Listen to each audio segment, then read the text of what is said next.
Magandang araw po sa lahat ng mga kagiliw na tagapakinig. Itago niya lang ako sa pangalang Alona. Dito na ako lumaki sa probinsya ng Samar.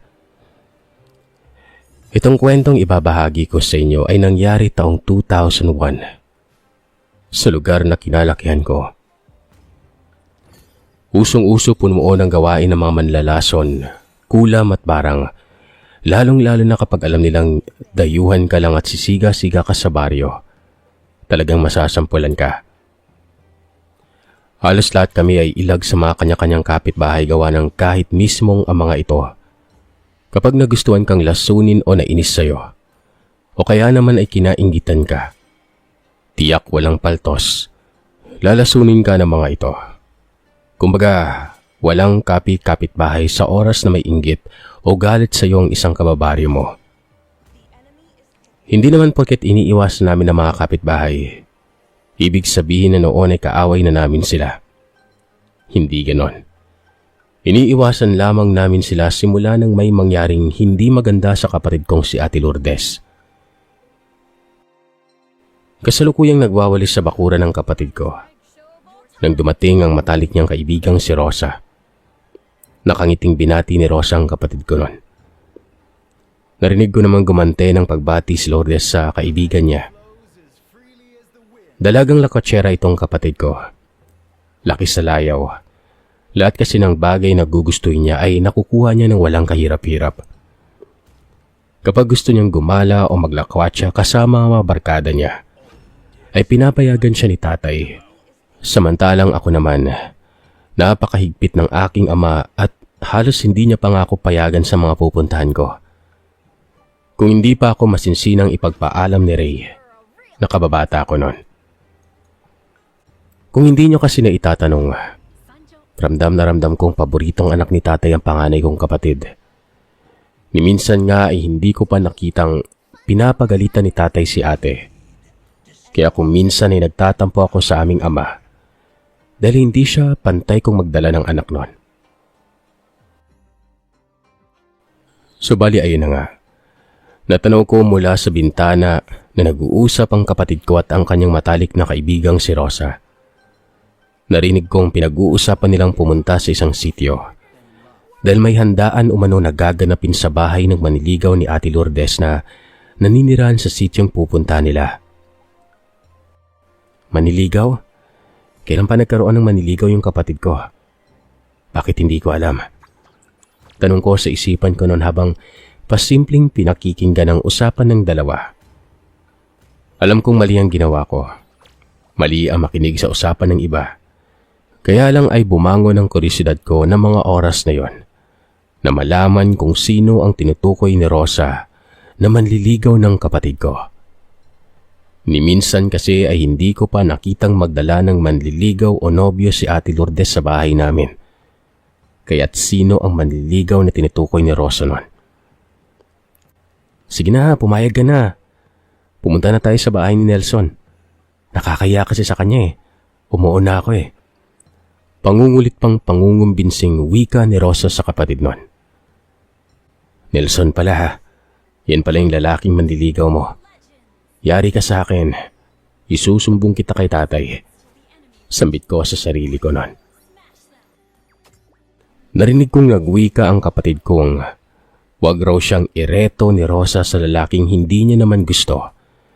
At kahit kailan ay hindi niya magugustuhan.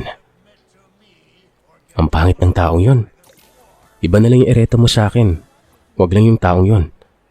Pairap na wika ng kapatid ko. Sinabi niya pang hindi nababagay sa kanyang kagandahan ng taong yon. Dahil kahit sa ang anggulo niya ito pagmasdan, ay talagang napakapangit talaga nito. Grabe ka naman kung makapanlait. May tsura naman si Nelson ah. Hindi ko nga lang alam kung saan banda. Wika pa ni Rosa na humahagalpak sa tawa nun. Sige na, sumama ka na sa amin ni Leia. Nakakahiya kasi kung kami lang ang pupunta sa bahay ni Nelson eh. Alam naman nating sa'yo na nililigaw yun, di ba? Pangungulit pang wika ni Rosa. Hindi ka ba natatakot, Rosa? Alam mo naman bantog na asong yung pamilya ni Nelson, di ba? Mamaya, aswang rin pala yung Nelson na yan. Mahawaan pa tayo sa pagiging aswang ng pamilya nila. Eh di ba, pati tayo aswang na rin kung ganon. Natawa naman si Rosa sa sinabi ng kapatid ko. Nagwika itong wag umanong magpapaniwala ang kapatid ko dahil hindi naman totoo ang bali-balitang aswang ang pamilya ni Nelson. Sinasabi lamang umano yon ng mga tsismosang taong walang magawa sa buhay at mga may galit sa pamilya ng binata. Kaya't huwag ko umanong maniwala ang kapatid ko sa mga haka-hakang wala namang katotohanan. Ilang beses na ba nating nakasama si Nelson sa galaan? Nakita mo ba siyang nag-iba ng anyo? Nakita mo ba siyang naging pusa, aso o paniki para masabi mong aswang siya? Pagtatanggol pang wika ni Rosa nun. Hindi naman. Kaya lang mas mainam na yung naninigurado. Malay mo, totoo pala yun, di ba? Tugon ng kapatid ko. Sos, sinasabi ko nga sa'yo, huwag kang magpapaniwala sa mga usap-usapan ng mga tsismosa. Saad pa ni Rosa, at kinukulit niya pa ang kapatid kong sumama na sa inuman. Napansin kong medyo naiirita na ang kapatid ko pero pumayag naman siya sa paanyaya ng matalik niyang kaibigan. Noon ngang magpaalam siya kay tatay ay sinabi niya lang na pupunta siya sa kaibigan niya dahil may handaan umano na gaganapin. Hindi niya sinabi ang totoo kung saan talaga siya pupunta. Hinirapan ko ang kapatid ko dahil nagsisinungaling na naman ito sa aking ama. Kung maldita nga lang talaga ako ay sinumbong ko na ito. Nang sa ganon ay matigil na ang pagsisinungaling niya. Hoy, Ate Lourdes, napakasinungaling mo talaga, no? Panimulang wika ako sa kapatid ko matapos siyang payagan ni tatay. Napakunot noo ang kapatid ko at nagtanong kung bakit ko raw siya sinabihang sinungaling. Sinabi ko naman sa kanya ang tungkol sa narinig ko. Mabilis niya naman akong hinablot sa kamay at pinanlakihan ng mga mata't nagsabing wag raw akong maingay sa mga magulang namin. At baka magbago pang isip ng aming ama't hindi na siya payagang umalis pa. Bakit? Natatakot ka bang malaman nila yung totoo? Bakit ayaw mong sabihin sa kanila kung saan ka talaga pupunta? Kayo na mga kaibigan mo. Paano kung mapahamak ka sa pupuntahan mo? Kaya ka bang ipagtanggol o iligtas sa mga kaibigan mo? Lalong-lalo na yung matalik mong kaibigang haliparot. Saad ko sa kanya. Noon pa man ay wala na akong tiwala sa mga kaibigan niya, Sir Seth. Lalong-lalo na sa matalik niya kunong kaibigang haliparot na halata namang ginagamit lamang siya para mapalapit kay Nelson. Halatado naman kasing kating-kati na ang babaeng yon na makita si Nelson. At dahil siya ang gusto ng binata, kailang isama siya ni Rosa para pansinin sila ng binatang yon. Sinabi ko pa sa kanya na kunwari pa yung haliparot niyang kaibigan na hindi nahahalata sa kilos niyang kating-kati nang makita ang lalaking nanliligaw kay ate. Pinagalitan ako ni ate nun. Tigil-tigilan ko mano ang pangingialam sa buhay niya at sa mga kaibigan niya. At tupagin ko na lamang umano ang sarili ko at ang mga kaibigan ko. Hindi yung buhay niya ang papakialaman ko. Bago niya ako iniwan sa sala ay muli niya akong pinaalalahan ng wag na wag mag-ingay sa aming ama. Dahil sa oras na mag-iingay ako ay talagang matitikman ko umano ang galit niya. Sa oras na papagalitan siya. Dahil nga sa sinabi ng kapatid ko ay hindi na nga ako nagsumbong sa aming ama.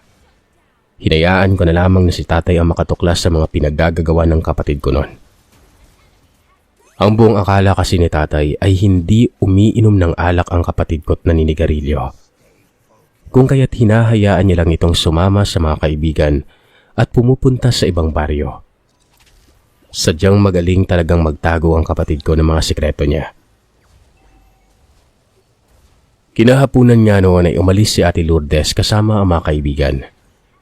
Kinabukasan na siya nakauwi. At ang sabi niya sa aming ama ay sa bahay siya ni Rosa nakitulog. Anong oras na daw kasi sila nakauwi galing sa ibang baryo? Dahil sa alanganing oras na, nakikitulog na lamang siya sa bahay ng matalik niyang kaibigan. Naniwala naman ang aking ama. Pero ang aming ina ay napansin kong kakaiba ang tingin na ipinukol niya sa kapatid ko. Nagbitaw siya ng mga salitang ayos-ayusin umano ng kapatid ko ang ginagawa niya. Dahil sa oras na malaman niyang may ginagawa itong kalokohan, tiyak ay may kilalagyan ito sa kanya. Hayaan mo na yung anak mo, Milagros. Nag-i-enjoy lang naman yan siya. Pagbigyan mo na. Sabat ng aming ama. Hinarap ni nanay si tatay at binungangaan nun. Na kaya umano namimihasa yung anak niya na palagi na lamang inuumaga ng uwi. Dahil sa konsentidor kong ama. Paano na lamang kung may nangyari dito sa may labas habang nasa kasarapan kami ng tulog nun. Pinagalitan niya pa si tatay. Natanda-tanda na daw. Hindi pa nag-iisip ng kapakanan ng anak niya. Hindi naman umimik si tatay, sa halip ay sinenyasan niya na lamang ang kapatid kong pumasok na ito sa silid namin para makapagpahinga na. Mas lalo namang nanggagalaiti si nanay na makita niya ang ginagawang pagsenyas ni tatay sa kapatid ko na yon. Sambit pa ng aking ina. Wala umano siyang ibang sisising tao kundi si tatay lamang sa oras na may hindi mangyaring maganda sa kapatid ko na yon. Ano ka ba, Milagros? Napakarami mong satsat. Magluto ka na lang ng agahan natin. Huwag nang dada ng dada dyan. Masakit sa tenga yung boses mo. Saway ni tatay at naglakad ng palabas ng bahay. Lumabas na rin ako ng bahay dahil alam kong hindi titigil ang aking ina sa kakadaldal hanggat may nakikita siyang tao sa loob ng bahay nun. Mas mainam na yang mag-isa na lamang siya sa kusina para hindi na hahaba ang paninermo niya. Ilang araw ang lumipas, napansin kong hindi na lumalabas ng bahay ang kapatid ko. Hindi na siya sumasama sa mga kaibigan niya tuwing inaaya siya. Ang idinadahilan niya palagi ay masama umano ang kanyang pakiramdam. Noong una'y kinukulit na naman siya ni Rosa na pumunta sa Karatig Baryo dahil may sayawan raw. Mariing tumanggi ang kapatid ko at sinabi niyang hindi na muna siya sasama sa kanila dahil totoo talagang napakasama ng kanyang pakiramdam. May mga gabi rin akong nakakaramdam na may hinang kaluskusan sa dingding ng bahay namin sa may kwarto. Na para bang may kung sino ang kumukutkot sa dingding. At dahan-dahan itong binubutas sa pamamagitan ng kanyang mahabang kuko. Minsan naman ay nakakarinig ako ng huni ng isang ibon na hindi ko na lamang pinapansin. Dahil sa tuwing ganon ang mga napapansin ko, nakikita kong mas lalong tumataas ang lagnat ng kapatid ko at halos mangatog na ito sa lamig. Kaya naman nung ayain siya ni Rosa ay sinabihan ko siyang wag na munang sumama sa kaibigan niya. Dahil baka lumala pa lalo ang sakit nito. Nagsimula lang sumama yung pakiramdam ko nung mag-inuman tayo sa bahay ni Nelson. Pagkatapos nun pag-uwi ko dito sa bahay, masama na rin yung pakiramdam ko. Rinig kong wika pa ng kapatid ko habang nag-uusap silang dalawa ni Rosa sa bakuran ng bahay. Nakatalikod si Rosa mula sa kinatatayuan ko. Kaya malaya ko siyang nairapan at pinagtaasan ng kilay. Na makita ako ni Ate Lourdes ay pinanlakihan niya ako ng mga mata. Sinenyas ang lumayo sa kanila. Iniwan ko na nga sila at pumasok na ako sa loob ng bahay noon. Makaraan naman ng ilang minuto ay pumasok na rin sa loob ng bahay ang kapatid ko. Napansin kong tila ba nanghihina siya dahil napapakapit siya ng mahigpit sa dingding ng bahay namin. Ayos ka lang ba, Ate Lourdes? Pag-aalala kong tanong sa kanya at nagmadali nang lumapit para alalayan siyang makapasok.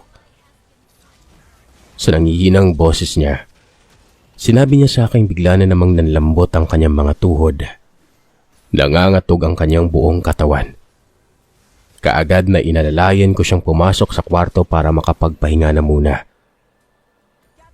Sinabi ko sa kanyang dadalan ko na lamang siya ng pagkain mamayang hapunan para mahaba-haba ang pahinga niya. Mapakla ang mga ngiting binitawan ng kapatid ko. Nagpasalamat bago ipinikit ang mga mata.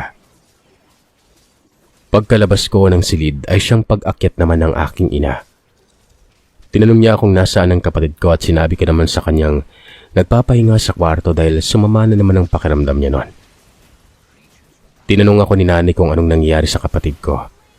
Ilang araw nang nagpapalik-balik ang lagnat, nanghihina ang katawan pero kapag pinapatingnan naman sa doktor, wala namang makitang sakit noon. Kinagabihan ng araw na yun ay nasa kasarapan na ako ng tulog.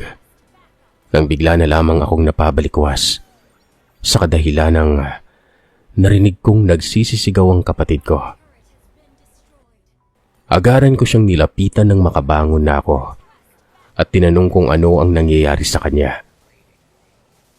Sa natatakot niyang boses, Sir Seth, sinabi niyang may nakikita raw siyang pulang mga mata ang nakasilip sa siwang ng bintana.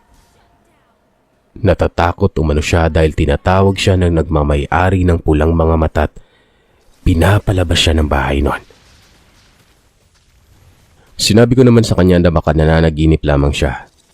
Huwag siyang magbiro ng ganon dahil nakakatakot din. Hindi, Alona. Totoo talaga yung sinasabi ko. May nakikita talaga akong pulang mga mata. Nakakarinig ako ng boses na matandang tinatawag ako. Pinapalabas ng bahay. Takot na wika niya noon. Dahil sa natatakot na rin ako ng mga sandaling yon ay tinawag ko na ang mga magulang ko. Naulinagan ko namang ang mga yabag ng kanilang paang nagmamadaling naglakad papasok sa kwarto naming magkapatid. Nang makapasok na sila, ay sinabi ko sa kanila ang nakita ni Ate Lourdes. Kaagad namang lumapit ang aking ina at niyakap ang kapatid ko at inaalo ito dahil sa patuloy pa rin ang pangangatog ng katawan niya. Tanda na natatakot talaga siya at kita kong namumutla rin ang kanyang mga labi. Galit namang lumabas ng kwarto ang aking ama at noong sundan ko siya, ay nakita kong kumuha ito ng itak. Diyan ka lang, Alona. Bantay mo yung ate mo. May titingnan lamang ako sa labas ng bahay. Maya-maya pa ay narinig kong sumisigaw na si tatay sa labas ng bahay nun. Pinagtataga ang puno ng niyog na nasa gilid ng bahay namin. Narinig kong parang may pinapagalitan siya sa labas ng bahay at may hinahamon siyang nilalang. Pero nung silipin ko siya mula sa may pintuan, ay wala naman akong nakikitang ibang tao maliban sa aking ama. Siguro, Sir Seth, ay mga 5 minuto siguro nagpaikot-ikot sa labas ng bahay ang aking tatay noon bago pumasok. Pagkapasok niya ay tinanong ko siya kung sino ang kaaway niya sa labas. Wala umano. Isarado na umano ang pintuan at bumalik na umano ako sa kapatid ko noon. Isinara ko na nga ang pintuan. Pagkatapos ay bumalik na ako sa kwarto. Sumunod naman ang aking ama at agarang tinanong ang aking ina kung kumusta na ang lagay ng kapatid ko noon. Bumaba na umano ang lagnat. Tinanong naman ni nanay si tatay kung ano ang ginagawa niya sa labas noon at nagsisisigaw ito. Ipinaliwanag naman ng aking ama't nagsabi siyang malakas ang kutob niyang inaaswang umano itong kapatid ko at aswang ang tinutukoy ni Ate Lourdes noon. Marahil ay hindi gumaling-galing ang kapatid ko dahil inaaswang nga siya. Kung tama ang hinala ko, hayaan mo't bukas na bukas, magtatanong-tanong ako kung ano ang pangontra sa aswang. Wika ng aking ama. Tinanong naman ni nanay kung saan siya magtatanong. Kung sa mga tsismosa naming kapitbahay na Manilason. Mamaya ay kung ano pa ang sasabihin ng mga tao sa labas at kilala naman namin yung mga yon. Daig pa ang gabi sa sobrang kate ng mga dila. Saad pa ng aking ina na ang ibig niyang sabihin ay baka mamaya kapag magtanong ang aking ama sa mga kapitbahay namin kung ano ang mga pangontra sa aswang. Iisipin ng mga taong buntis ang kapatid ko kung kaya't inaaswang ito. Ganoon kasi kagad ang papasok sa isipan ng mga kababaryo namin noon.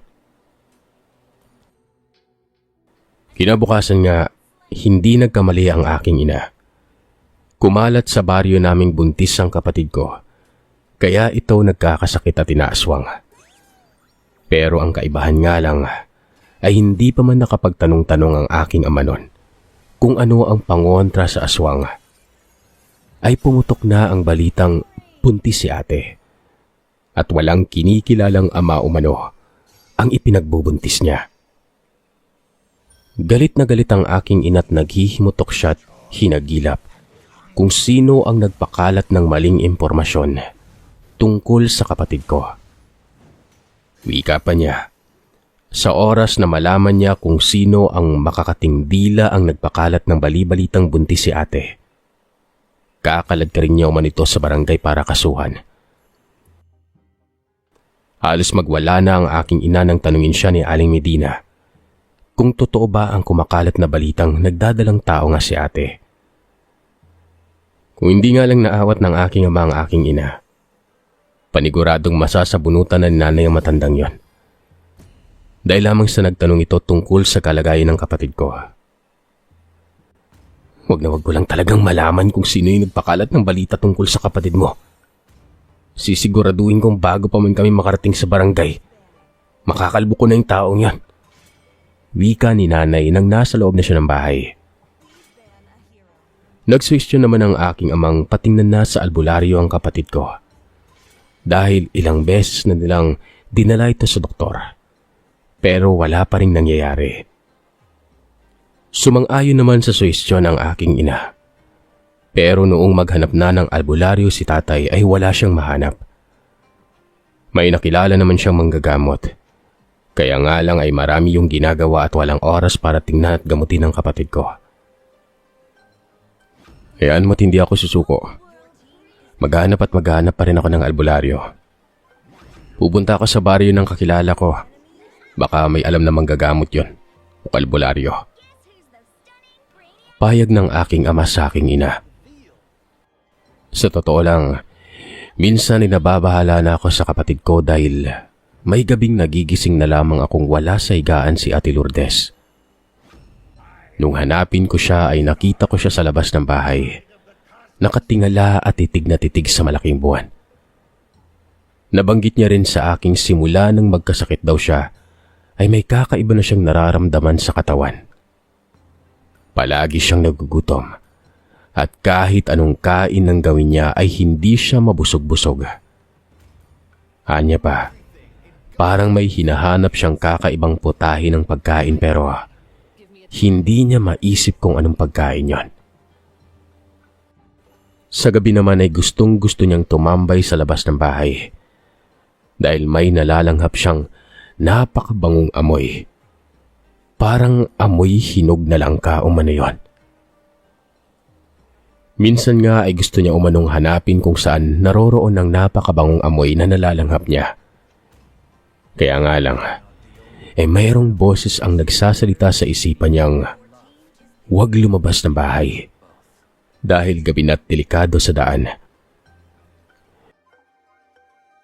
Isa-isa na rin nagkakasakit ang mga alagang aso namin. Mahilig talaga kasi si Ate Lourdes mag-alaga ng aso kaya napakarami naming aso sa loob ng bahay noon. Kaya naman lungkot na lungkot ang kapatid ko nung isa-isang namamatay ang mga alaga nito nang hindi namin alam kung anong nangyayari. Basta makikita na lamang namin kinaumagahang wala ng buhay sa likuran ng bahay o sa bakuran man ng bahay ang aso. Nakabulagta ang mga yon. Payat na payat, para bang tuyot na tuyot ang katawan. Isang gabi, nagising na lamang ako dahil sa sobrang init. Naalibadbaran ako at pakiramdam ko ay walang hangin ang pumapasok sa loob ng kwarto namin. Napagpasyahan kong bumangon at lumabas ng silid para magpahangin sandali sa labas ng bahay. Nung papalabas na ako, saglit kong nilingon ang kinahihigaan ng kapatid ko. Wala siya sa mahigaan niya. Naisip ko na baka nagbanyo lamang ito kaya wala sa higaan. Nang makalabas na ako ng bahay, Naupo ako sa mahabang upuang yari sa kawayan at nagpahangin nun. Maliwanag naman ang buwan ng gabing yon, kaya kitang-kita ko ang bakuran ng bahay namin. Hindi pa man umiinit ang puwet ko sa upuan, ay may naririnig akong mahihinang pag-angil na animoy asong nanggagalaite. Ang buong akala ko'y aso lang namin yon, kaya hindi ako nakaramdam ng takot. Iniisip kong baka may kaaway na namang pusa yun kaya umaangil ito, pero habang dumadaan ang ilang sandali, ay kakaiba na ang nararamdaman ko. Sa hindi malamang dahilan ay biglang nagtaasan ang mga balahibo ko sa batok. Ang kaninang angil na naririnig ko ay napalitan ng impit na iyak. Yun bang parang babaeng nagsusumamo habang umiiyak nun. Napatayo na ako sa kinauupuan at hinanap ang iyak ng isang babae. Hindi pa man ako tuluyang nakakalayo sa kinatatayuan ko, ay may nasipat akong babaeng nakasalampak sa may lupa nun. Nakatalikod dito sa akin, kaya hindi ko kaagad nakita ang kanyang muka.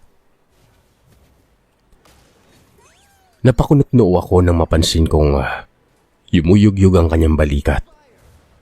At narinig kong sa kanya nanggagaling ang iyak na naririnig ko kanina pa. Pero sa pagkakataong yon, ay hindi impit ang iyak na pinakawalan ng babae, kundi humahagulgol na yon at nakakakilabot pakinggan. Ate, ikaw ba yan? Pag-aalang ang tanong ko dahil hindi ako sigurado kung ang kapatid ko ba yon. Buhagag kasi ang buhok at parang galing sa pakikipagsabunutan ng kung sino. Ate Lourdes, ikaw ba yan? Anong nangyari sa'yo?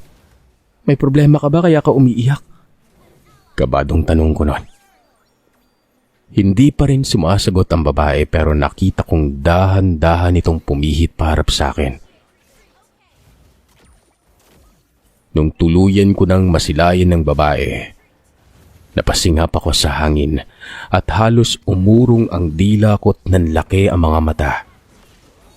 Sa kadahilan ng kitang-kita ko ang nakakarimarim at kasindak-sindak na itsura nito. Mabalasik na mabalasik ang anyot, nagliliyab ang mga matang namumula, habang may kagat-kagat pa itong laman loob ng kaawa-awang aso. Sobrang lakas ng pagkabog ng dibdib ko ng mga oras na yon at nanonood sa kaibuturan ng aking buto ang hilakbot na nararamdaman. Napasigaw na ako at tinawag ang mga magulang ko at halos mapalundag na ako sa takot na nararamdaman. Nung makita kong marahan itong gumagapang papalapit sa kinaroroonan ko. Mabuti na lamang at bago pa man ito makalapit sa akin, ay nakalabas na ng bahay ang mga magulang ko noon. Lourdes! Sigaw ng aking ama at inaakto ang hahambalusin ng bitbit niyang tubo ang kapatid ko. Diyan ka lang. Wag na wag mong lalapitan ng kapatid mo't hindi ako mangingiming tubuhin ka ngayon. Bulyaw ng aking ina at kinuha ang tubong hawak-hawak ng aking ama. Tila natauhan naman ng kapatid ko nang marinig niya ang boses ng aming ina. Dahil huminto siya sa ginagawa niya. Napahagulgol ng iyak at todo hingi ng tawad sa mga magulang namin noon. Dahil hindi niya umano sinasadya ang nangyari. Hindi niya raw alam kung ano ang nangyayari sa kanya at kung ano ang ginagawa niya. Dahan-dahan namang lumapit sa kanya si tatay. Bahagyang umatras ang kapatid ko at sinabihan ng aming amang huwag lumapit sa kanya. Dahil baka mawala na naman siya sa tamang pag-iisip at baka may magawa siyang hindi maganda sa tatay namin. Hindi naman nakinig ang aming ama. Kaagad na siyang nilapitan nito at hinawakan sa kamay at pinakalma bago ipinasok sa loob ng bahay. Pinagtulungan namin siyang bihisan ni nanay samantalang si tatay naman ay lumabas ng bahay at nilibing niya ang namatay naming aso. Anak, konting tiis na lang. May nahanap ng albularyo si tatay mo. Kaya lang ay bukas niya pupuntahan. Nung pinuntahan niya nakaraan, wala yung albularyo eh. Mapapagamot ka na rin namin, anak. Pagpasensyaan mo na kung natagalan kami maghanap ng taong gagamot sa'yo. Tanging pag-iyak na lamang ang naging tugon ng kapatid ko. Sising-sisi siya sa mga nangyari sa kanya. Kinabukasan nga ay sumama ako nang dalhin si Ate Lourdes sa bahay ng paggamutan. Gusto ko makita kung paano siya gamutin. Malayo ang pinuntahan naming albularyo dahil ayaw ng aking inang pagchismisan ng mga kababari namin ang tungkol sa nangyari sa kapatid ko. Pagdating namin sa bahay ng albularyo, kagad naman kaming pinapasok at unang tingin pa lang ng albularyo sa kapatid ko. Napapalatak na ito't napapailing at sinabihan ng mga magulang kong nayanggaw si Ate Lourdes. Wika pa ng albularyo, kilala umano ng kapatid ko kung sino ang nangyanggaw sa kanya. Dahil palagi lamang niya itong nakakasama at nakakasalamuha. Gustong-gusto nitong hawaan ng kapatid ko dahil malaki ang posibilidad na makuha ng taong yun ang kapatid ko sa oras na magiging kaisa na nila ang kanyang pamilya. Anak, sino ba yung taong nagkagusto sa'yo? May naaalala ka ba? Pag-aalalang tanong ng aking ama. Malamlam ang mga mata ng kapatid kong nakatingin lamang sa aking ama't para bang naguguluhan at hindi tanggap ang mga nangyari sa kanya. Napakapayat na niya kasi at nangingitim ang gilid ng mga mata. Naalala ko ang pinag-usapan ni Rosa at ni Ate Lourdes noon bago pa sila pumunta sa bahay noong kakilala nila para mag-inuman. Tahasan kong sinabi sa aking ama ang pangalan noong taong nanligaw sa kapatid ko. Kaya nga lang ay ayaw ni Ate Lourdes sa taong yon. Wala naman ng iba. Wala na akong maisip pa. Nanggigigil naman ang aking ina't hindi napigilan ng magmura. Samantalang ang aking ama naman ay naikuyom niya mga kamaot para bang gustong-gusto niya ng manapak nun. Hindi muna kami pinauwi ng albularyo hanggat hindi pa mailabas ng kapatid ko ang sisiw na ibinaon ng nilalang sa loob ng katawan niya. Habang ginagamot nga ang kapatid ko nun, ay napansin kong medyo nahihirapan ng albularyong tanggalin ang kung anumang ibinaon ng aswang sa sikmura niya para mayanggaw ito. Gawa ng napisa na yon sa loob ng sikmura ni ate at nakatikim na siya ng sariwang dugo. Pero pasalamat lamang umano siya dahil dugo ito ng hayop at hindi tao.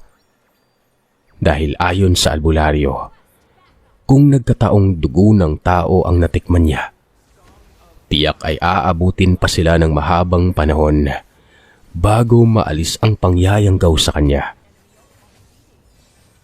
Nakita kong may pinainom sa kanya ang albularyo. Isa yung likido na ayon pa sa kapatid ko. Napakapakla at napakapait umano. Sinabi naman ng albularyong isa yung halaman na nanggaling pa sa ilalim ng dagat. Isa ito sa mga ginagamit ng mga mandalason para lasunin ang mga taong gusto nilang patayin o biktimahin. Pero kung ikaw ay nayanggaw o nahawaan ng pag-aaswang, ay pwede yung gamitin bilang panggamot sa'yo. Nang sa gayon ay malason ang nilalang na nasa loob ng katawan mo. At para maisuka mo yon at matanggal. Matapos marinig ng kapatid ko ang paliwanag ng albularyo, ay wala siyang pag-aalinlangang ininom yon. Kahit na napakapait ay pinipilit niyang nilagok yon ng isang lagukan lamang para mamatay kaagad ang nasa loob ng kanyang katawan. Ilang segundo lamang ang lumipas matapos inumin ng kapatid ko ang binigay ng albularyo. Nakita kong napapangiwi na siya at napahawak sa sikmura. Tinanong siya ni nanay kung ano ang nararamdaman niya. Ang sabi naman ng kapatid ko, mga kagiliw, nararamdaman niya umano na parang may umiikot na kung anuman ang nasa loob ng sikmura niya. At ilang saglit pa ay naisuka na niya ang bagay na dapat niyang ilabas para maalis na ang pangyayanggaw sa kanya noon. Pagkasuka nito, ay tumambad sa harapan namin ang isang maliit na kulay itim na parang sisiw. Nakakapisa pa lang. Patay na yon. Hindi na gumagalaw pa. Kagad namang pinulot ng albularyo at ibinalot sa kulay itim na tela. At ang sabi pa ng albularyo, ililibing niya sa malayo ang nilalang na naisuka ng kapatid ko noon. Nang sa ganon ay hindi na ito matunton ng aswang na nangyanggaw sa kanya. Laking pasasalamat na mga magulang sa albularyo dahil kung hindi dahil sa kanya, ay baka natuluyan ng maging aswang ang kapatid ko. Bago pa kami umuwi, ay may sinabi sa amin ng albularyo. Huwag niyong alalahanin ang aswang na nangyanggaw sa iyo, iya. Ako na ang bahalang tumira sa aswang na yon.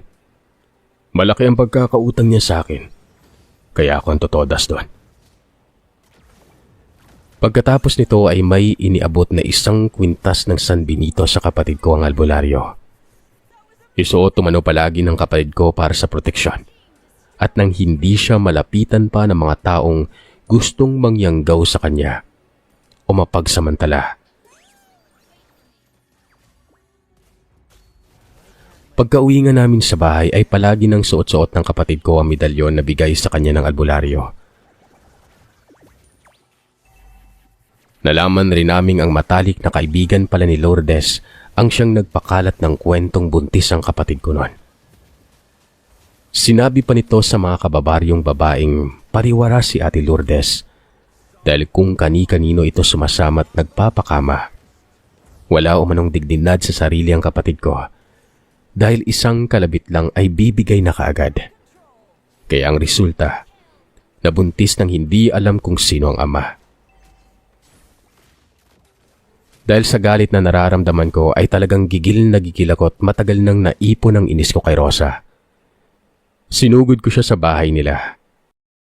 Kinaladkad sa kalsada at pinagsasabunutan. Kakalbuhin ko na sana ito kung hindi lamang kami naawat ng mga kababaryo. Ipinabarangay naman ng aking ina si Rosa dahil sa mga maling paratang sa kapatid ko. Walang tigil naman sa paghingi ng tawad ang kaibigan ng kapatid ko. Hindi ko na sana ito patatawarin sa mga paratang na sinasabi niya tungkol sa kapatid ko pero nakiusap si Ate Lourdes noon. Ayaw niya na umano ng gulo, kaya sana'y patawarin na namin ang kanyang kaibigan. Sinabihan ko naman siyang patatawarin ko lamang si Rosa sa isang kondisyon. Hindi na siya lalapit pa sa plastik at inggitera niyang kaibigan kahit kailan. Makalipas sa mga araw, ay palagi pa ding inaayang maglakwat siya at mag-inuman ng kapatid ko na mga kaibigan niya. Pero tumatanggi na si Ate Lourdes dahil nagbagong buhay na raw siya. Hindi na siya iinom ng alak at hindi na rin siya sumasama sa mga kaibigan niya. Nasa loob na lamang siya madalas ng bahay at tinutulong-tulungan kami ng aking ina sa mga gawain. Hanggang sa isang araw, nabalitaan na lamang naming mula sa kaibigan ng kapatid kong biglang namatay ang lola ng binatang manliligaw ni Ate Lourdes na si Nelson. May mga nakapagsabing may nakaaway raw itong albularyo at mukhang tinodas umano yon dahil matagal nang bantog sa Karatig City yung aswang ang lola ng manliligaw nito. Si Rosa naman ang matalik na kaibigan ng kapatid ko. Ilag na ito palagi. Marahil ay nahihiya siya sa mga pinagsasasabi niya tungkol sa kapatid ko noon. O kaya naman natatakot siyang masabunutan ko ulit. Kaya iniiwasan niyang magkasalubong na ang landas namin.